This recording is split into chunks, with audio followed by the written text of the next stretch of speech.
But for the sea, Venice could not be what she now is. The world's only major city to survive, intact and entire from the past.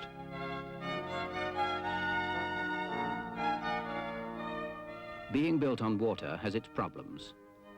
But without this all-pervasive water, there would be no Venice. Or if there were, she would be much like any other city of our time.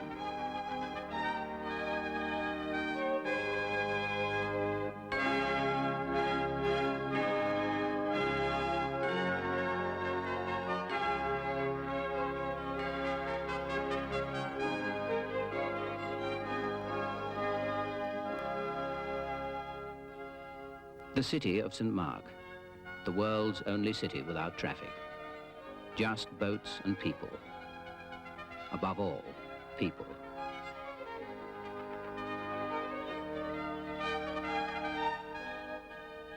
At the edge of Venice is the Piazzale Roma. The traffic goes this far and no further. It has arrived by causeway from the mainland. Up to 10,000 vehicles crossing daily. Here it is parked, and from here the motorist embarks for the city. And so this place is a kind of frontier between the world as it was and as it is now coming to be.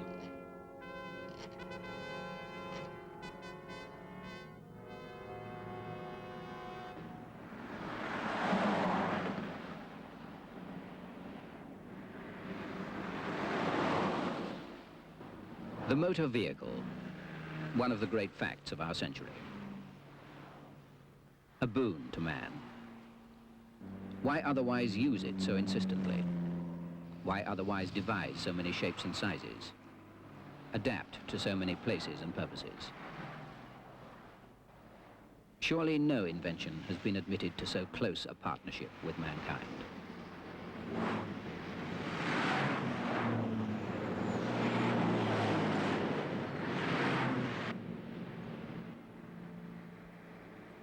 Many skills have brought it to perfection. Many trials have raised it to a pitch of performance. Every year restyled, redesigned for greater comfort, retested for greater durability and safety.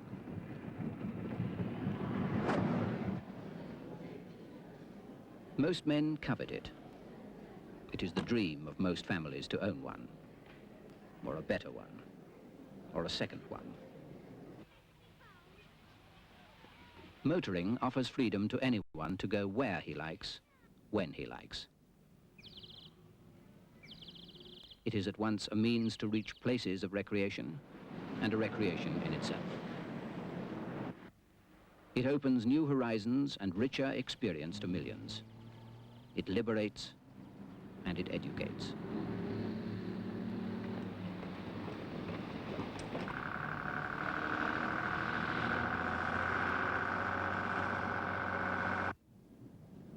Engine, wheels, chassis.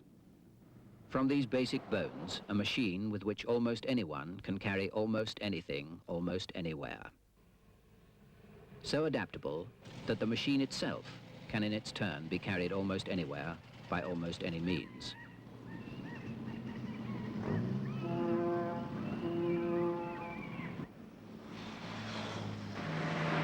Finally, as a maker of employment, it is incalculable. Using it, fueling it, servicing it, manufacturing it. Together, the largest industry in the world. No one is unaffected by its presence. Our commitment is total.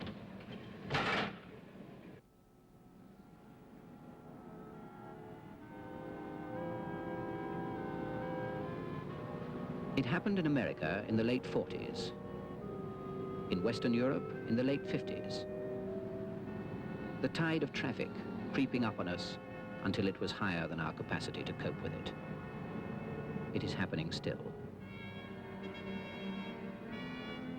In other ways, we were advancing. But on the roads, we were slowing down, clogging up, losing ground. Some goods were costing more to move than to produce. Affluence, Every year, more people with more money. More vehicles and more money to buy more vehicles.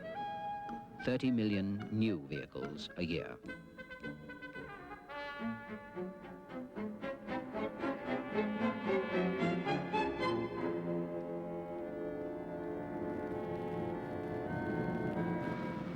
We were dazed.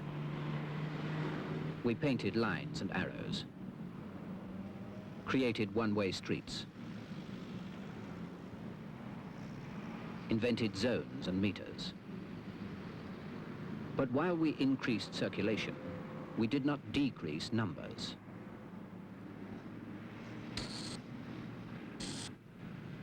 In due course, our improvements would be overtaken by traffic's inexorable growth.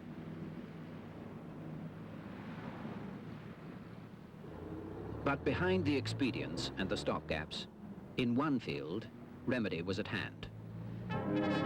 Motorway, expressway, autobahn, autostrada. Striding across valleys, punching through hills.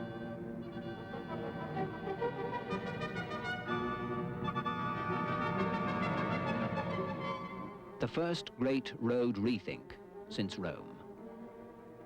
These were not built in a day. They cost money.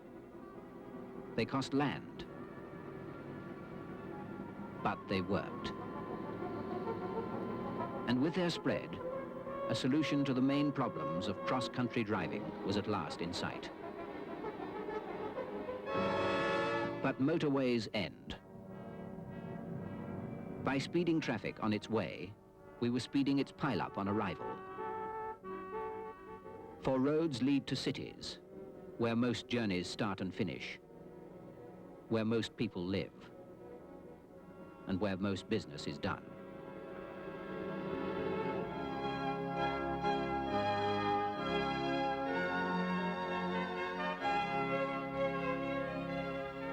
The ancient city, never planned for the motor vehicle, ill at ease with it, made for man who walked to work. His speed and that of the horse governed its scale.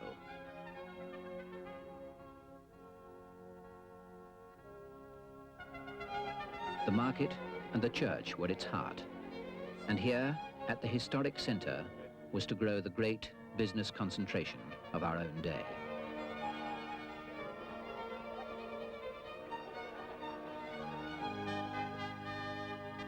The city of the past and of the present. The main difference is of size, of more people. But there was another factor essential to the transformation: transport. The city burst its ancient boundaries. Once there had been town and country. Now modern transport could give the best of both. Distance from work no longer mattered.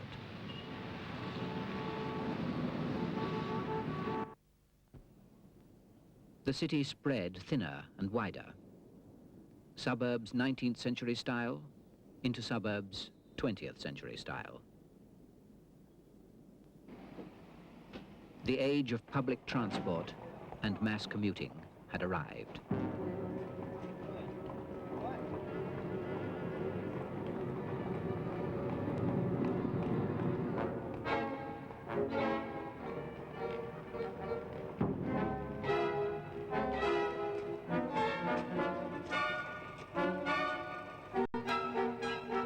The white-collar revolution, trading better homes for worse cities, better living for worse traveling. No wonder, as prosperity grew, that many would exchange public transport for the door-to-door comfort of the private car.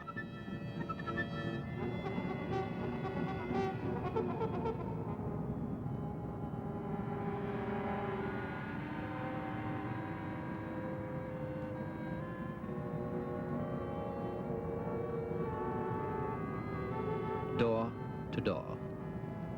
Millions of cars to millions of doors. Commuter cars compounding the congestion of already stifled cities.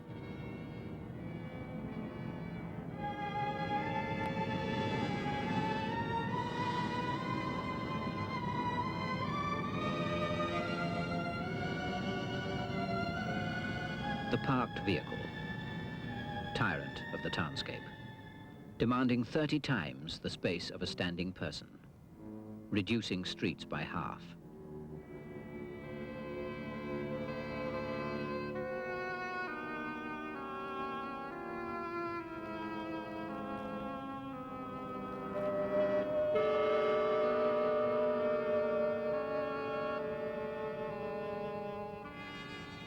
Evening. The brimful city begins to spill outwards towards the suburbs. Commuter, homewards. Pleasure seeker, citywards. Tide and undertow, current and countercurrent, evening into night.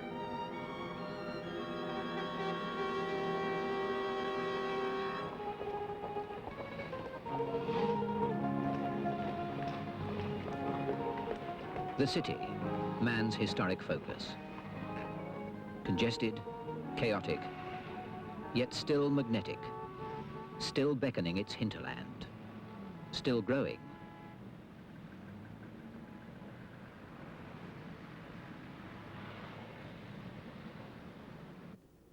Today, the ancient city has become the modern city, still not planned for traffic, still ill at ease with it. How much city to sacrifice to traffic? How much traffic to sacrifice to city?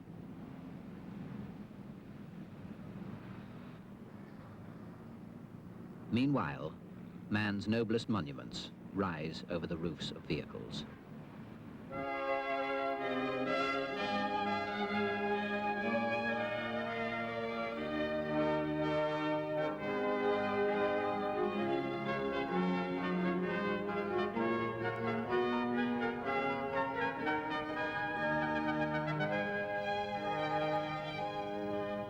One way to preserve an environment is to exclude traffic, totally or partially. More and more cities are doing just this.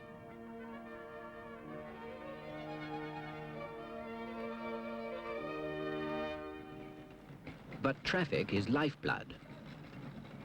In practice, essential traffic would continue to be allowed. And everyone will tell you that his business is essential. So cities shrink from a general exclusion of the motor vehicle. But might there be another answer? The motorway had worked between cities. Why not within them?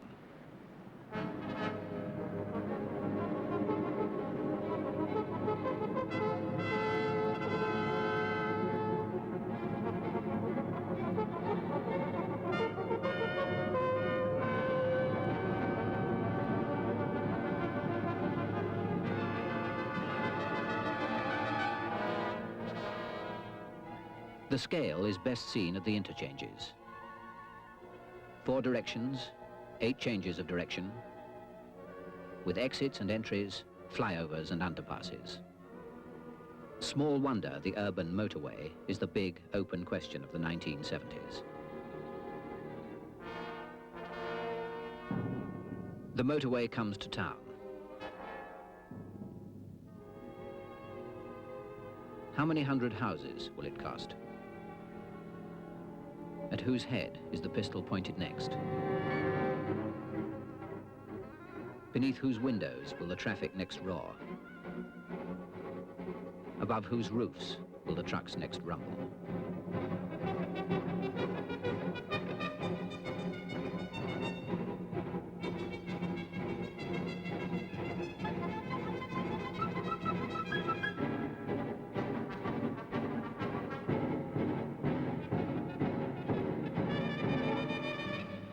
Roads are barriers. Big roads, big barriers. Slicing streets. Splitting communities. Separating housewives from shops, children from schools. But damage can be minimized by following existing lines of severance, like railways or canals. Sighting below ground level reduces impact upon surroundings. Projecting parapets lessen noise and save space. Some urban motorways can be covered completely.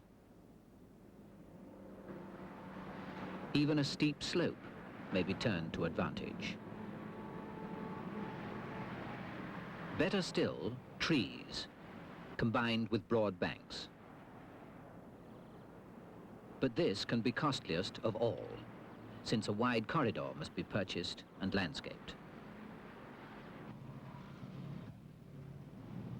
Urban motorway, mover of traffic, but also attractor of it. So as the tide mounts, that which was built to relieve congestion becomes congested in its turn. The parked vehicle, greatest storage problem in world history. Since vehicles cover ground more valuable than themselves, we must think about stacking them. Above ground if we must, below ground if we can. Coordination above all. Parking plans in step with road plans. Buildings, roads, parking. Aspects of one problem.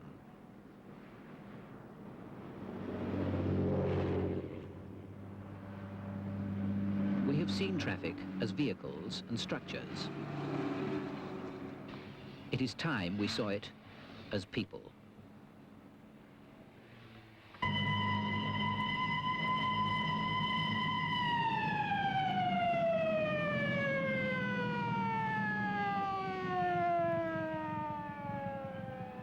$200,000 deaths a year on the world's roads. 1 every 2 minutes. If those killed could be buried in one place, this would be 5 days' toll.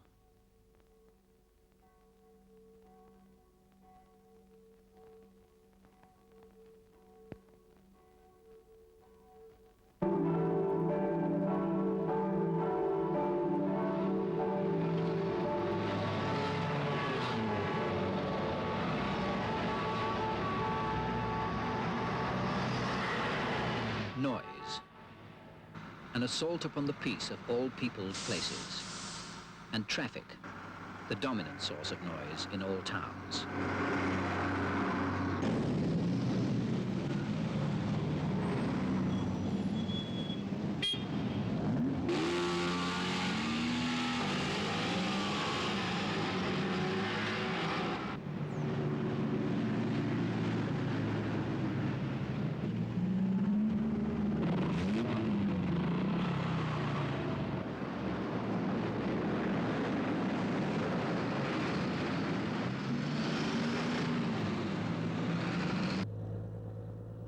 Noise and vibration.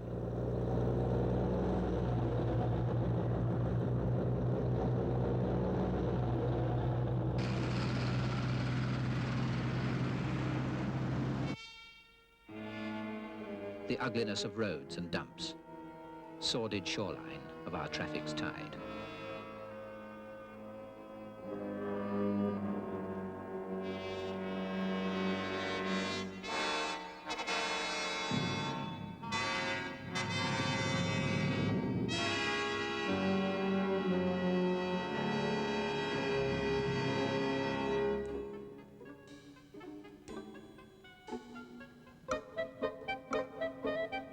The proliferation of billboards, the multiplicity of signs and signals.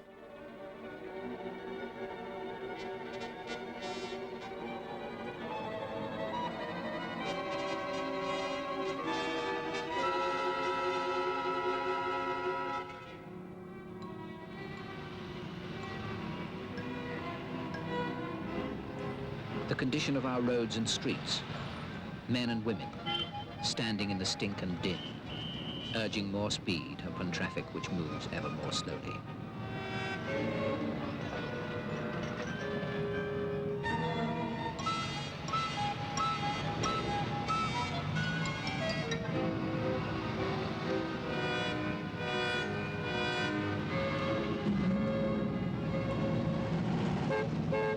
Human conduct, the wear upon nerves, the constant corrosion of courtesy and kindness.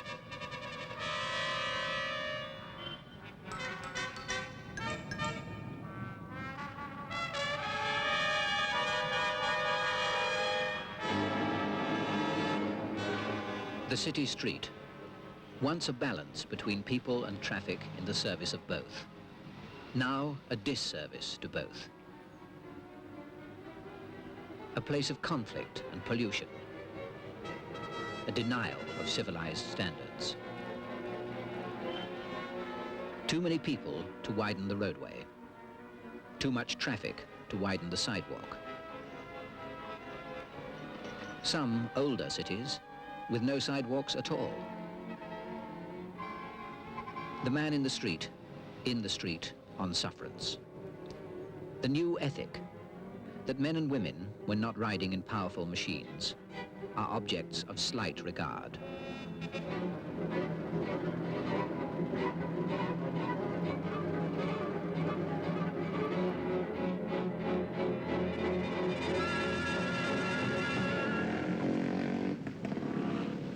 The future seems to lie in the segregation of traffic and people. The street becomes obsolete as our basic urban form.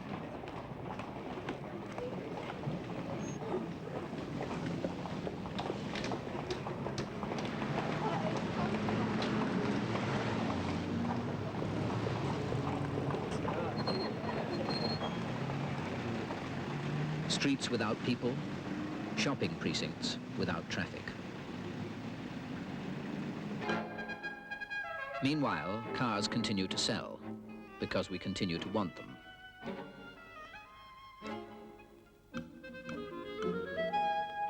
So much so that in America, numbers are expected to double in the next 30 years. In Europe, further from saturation, they may treble. Traffic demands we replan our cities, but it also promises the revenue to do it. The question, how to get the best from the motor vehicle and escape the worst. Thank you, sir. Every country, every city must seek its own solution.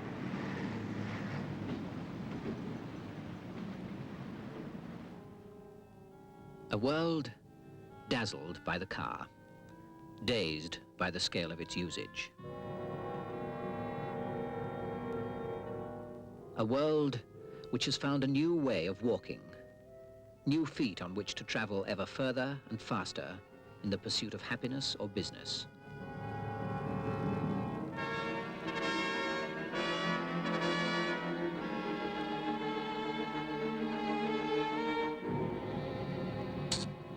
A world reshaped for the motor vehicle, from which those who are neither drivers nor passengers have less to gain.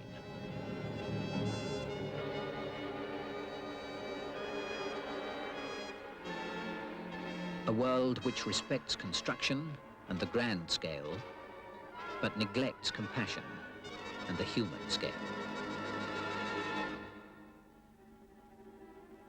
In the middle is man, for whose good all was invented. Ultimately, the choice is his. For this extraordinary machine, in some form, is with us for a long time to come.